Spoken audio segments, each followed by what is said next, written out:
Welcome back, everybody. This is Eric and Chad here with Iraq Veteran 8888. Today we got another Firearms Fact episode for you, and we're going to be talking about a very common misconception when it comes to the AR, okay? Is the difference between an M16 and an AR-15. There's so much confusion within, especially the mainstream media, and even society at large is just completely ignorant to the basic facts that they are two very different guns. They might have a very similar outward appearance, they might look similar, and they may have some similar functions, but they are two different things, and we want to discuss what makes the two so drastically different.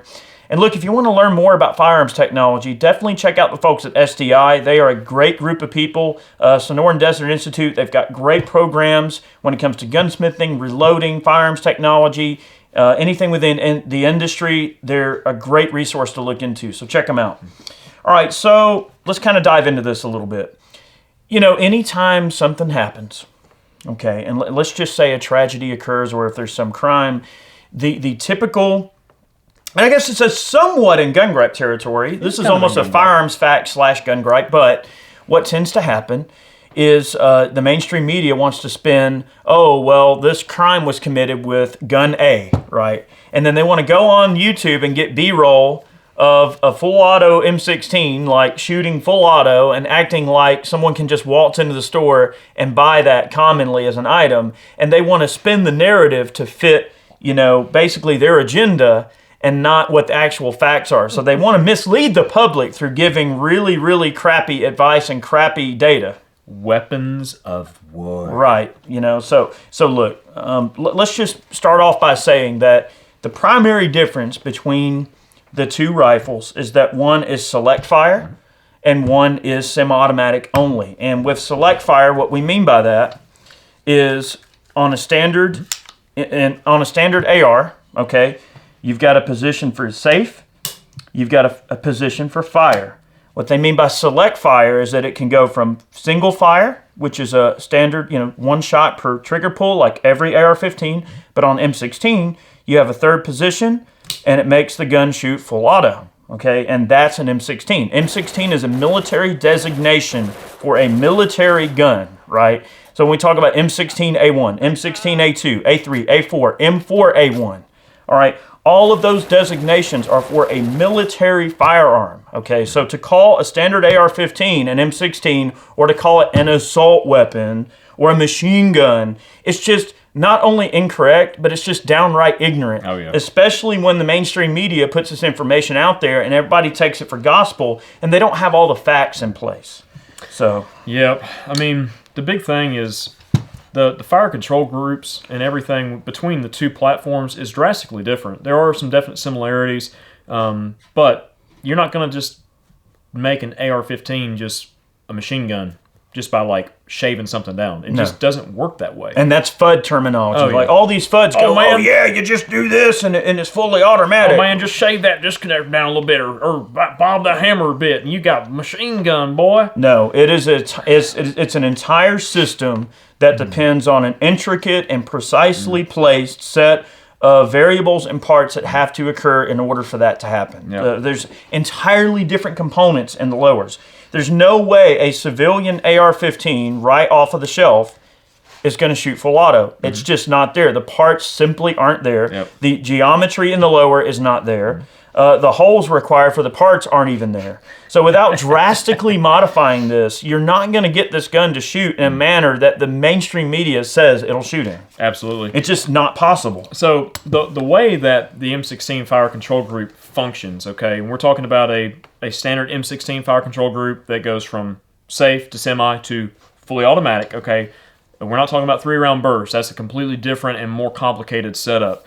But like Eric said, the geometry of the lowers is drastically different. The mill and cut in the rear of the receiver is much wider on an M16 lower, okay? There's a pin that has to go through for what's called the auto sear. And the auto sear is kind of the heart of this system. And what it allows for is it allows for the rifle to be in battery before the hammer drops, okay, when you're in select fire mode. And in order for that to be clear, this is a part that doesn't even exist on a standard AR-15. Yes. It's not there. Now, okay, on most standard AR-15s that you buy in the store these days, okay, in the gun shop, all right, they will have M16 bolt carrier groups, all right? And what that means is that on the rear of the bolt carrier itself, there's this little ledge right here, okay? Now, this is full length. This is an M16 carrier. This is an AR-15 specific carrier. Notice how the little ledge, okay, is cut back a good deal. This is what actually engages the auto sear on a select fire lower and allows the system to function properly. Even if you had an M16 lower and you had one of these bolts in there, it will not function in select fire mode, okay? It just So won't if work. an AR-15 upper has AR-15 specific bolt, you could still even drop it on an M16 lower and it will not function. Now, back in the day, I mean, this is a Colt Now, carrier. this is going way down the rabbit hole. So here. just while we're on the topic of bolts, this is a Colt AR-15 carrier. You notice that it doesn't even have a lug on the bottom at all. It's completely void, all right? There's no way that this can be converted into anything that could be construed as fully automatic.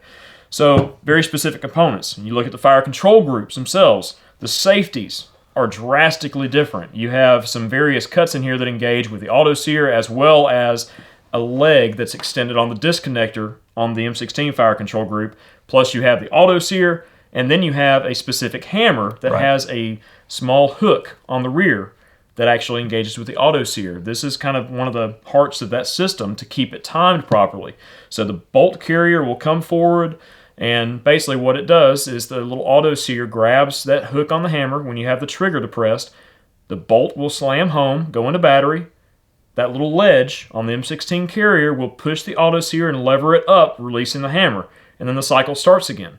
So it's a very, very reliable and very safe, operation, system of operation. Right. There's no way this thing can hammer fall. There's no way it can fire out a battery.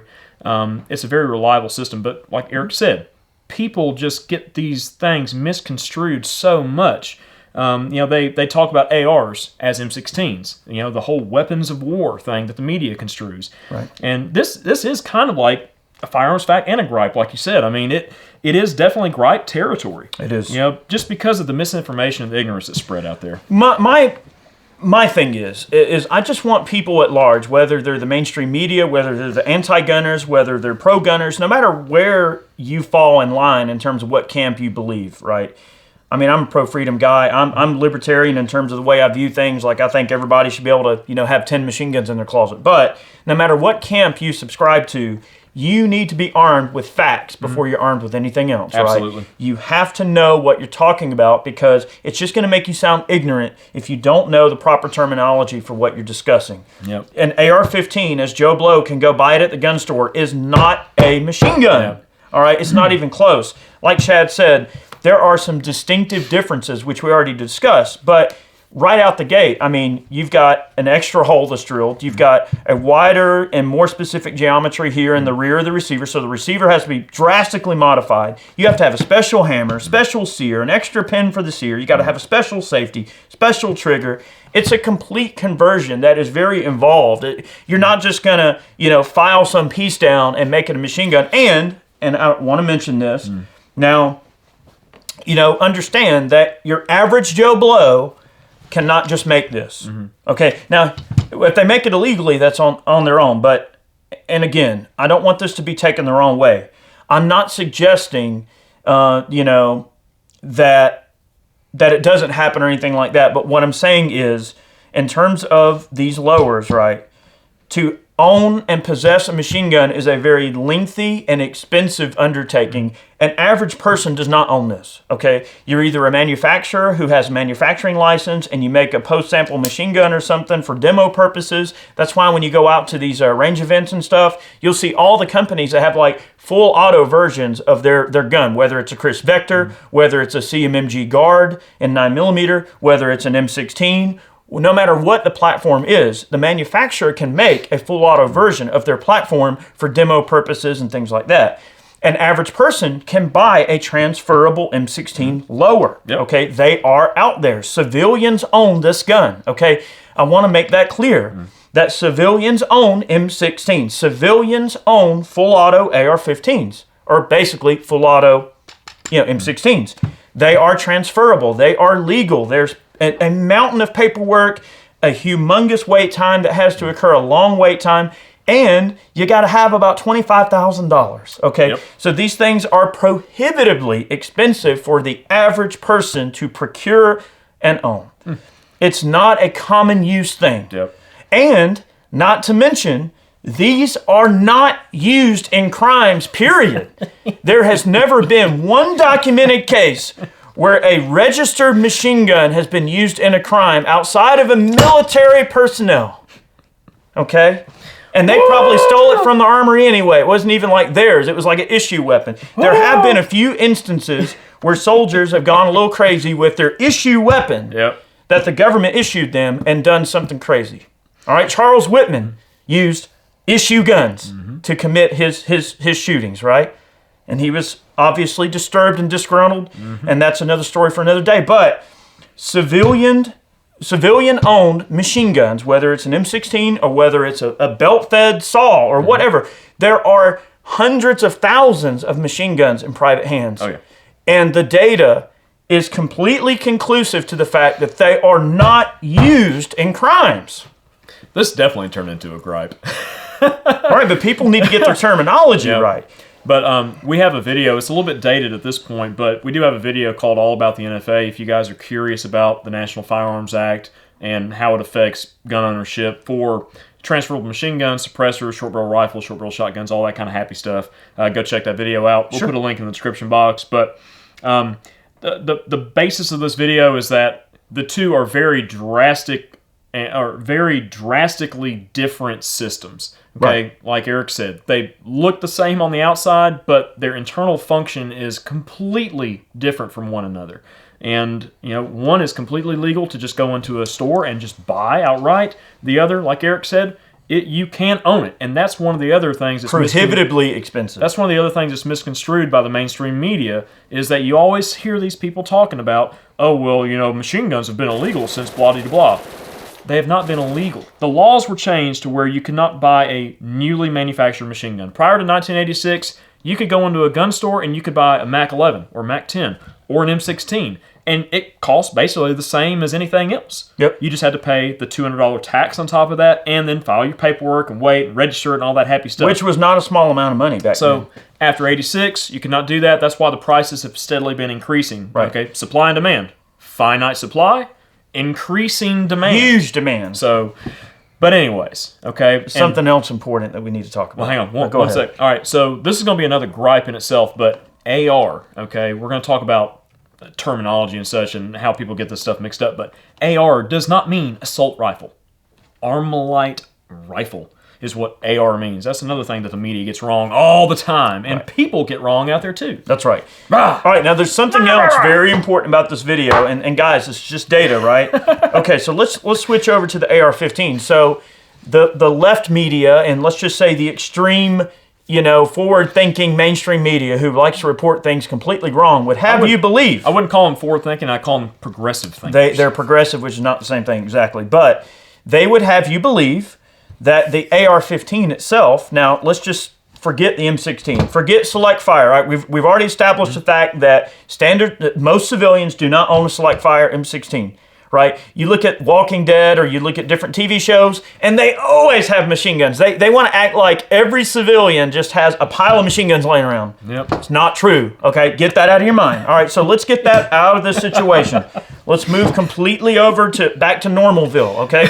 So this is a very, very commonly used and owned rifle. An AR-15 is extremely common. There's millions of them in private hands, all right? And despite those millions of ARs being out there in circulation within our country, such a small number of them are used in crimes that the data is almost inconclusive. So we're talking such a small amount of data that it's almost can't even be considered like a percent. It's literally an iota of a percent of the total guns in circulation that are actually used in crimes. So they want to lead on, like every time there's a shooting, every time something happens, that this is the culprit. And it's just simply not true. Yep. You have a higher chance of being killed with a ball and peen hammer or a shovel or by gravity than you have being hurt or harmed by someone armed with an AR or M16. Now, if you want to consider M16, that data is super, super inconclusive because they just simply aren't used in crimes. Just like suppressors aren't used in crimes. Up to this day, I believe only about 3 crimes in the entire history of the United States have been committed using a suppressor. I think you have a better chance of being hit in the head by an asteroid than you have a better chance of getting eaten by a Tyrannosaurus Rex than you do getting killed with one of these guns. And it's just the fact of the matter is when you look at all these things that kill Americans, right? Heart disease, right? Look how many people die from heart disease. Look how many people get in car wrecks, right?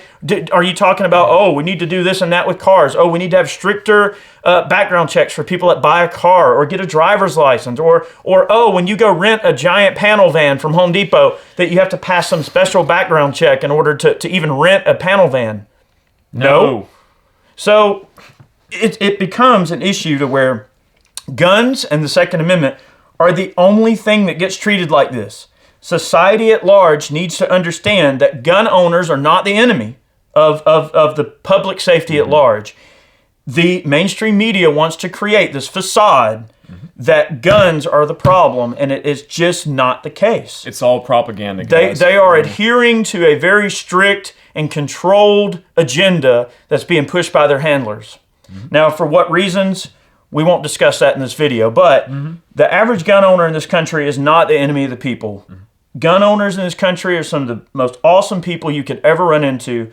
Now, I didn't want this to turn into a gun gripe, but it is totally in gripe territory because, besides the technical aspects of these devices, right, being two different things, okay, besides all of that, it's a cultural problem that we're running into, and we have created a culture of people who want to ignore statistics, they want to ignore the facts, and they want to use nothing but knee-jerk rhetoric and emotion and just complete illogical thinking to determine what you and I should have to do with our lives just because they have a horrible disposition about and insecurity about the way that they live their lives. They're so insecure with themselves as people that they can't trust themselves to make a logical decision. So their knee-jerk reaction is, well, since I'm so incompetent to make a decision based on logic, then I automatically want to apply a blanket statement to everyone else around me and go, well, I have no business owning a gun, so therefore nobody else should own a gun too. And whether you want to believe it or not, that's their logic.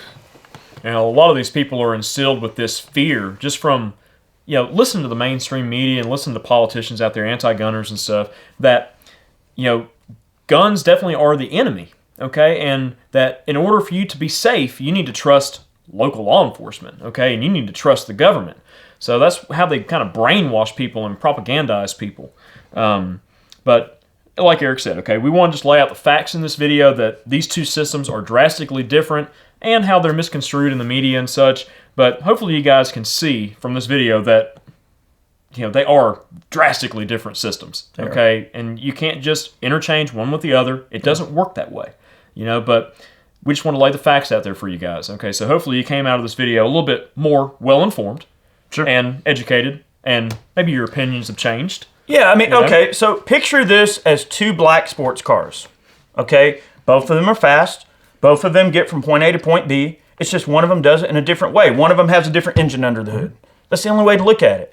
The base technology in terms of what each one does is relatively similar, but just one does it in a different way. It's a different engine under the hood versus this sports car. That's the only difference. They're both tools. They are. Simply tools. That's all they are. Simply tools. So, guys, thank you for watching today's video. We hope you enjoyed it. And I definitely want to take a moment to thank all of the people who support our channel, both from watching our channel as well as financial contributions. If you love our channel and you love what we do, consider donating on Patreon or going over and purchasing or pre-ordering a man can over on our website. Man cans is a monthly subscription box that we sell to help support our channel. So if you love what we do, also on ballisticink.com, you can go and check out t-shirts. All the t-shirts, we earn money off that, goes right back into supporting the channel, supporting our efforts. We are politically active, so if you'd love to support our efforts there, we graciously appreciate any support you can give. So thank you so much for watching today. Many more videos on the way. All right, there's a lot to talk about. So we'll see you next time, and have a good one. Take care, guys.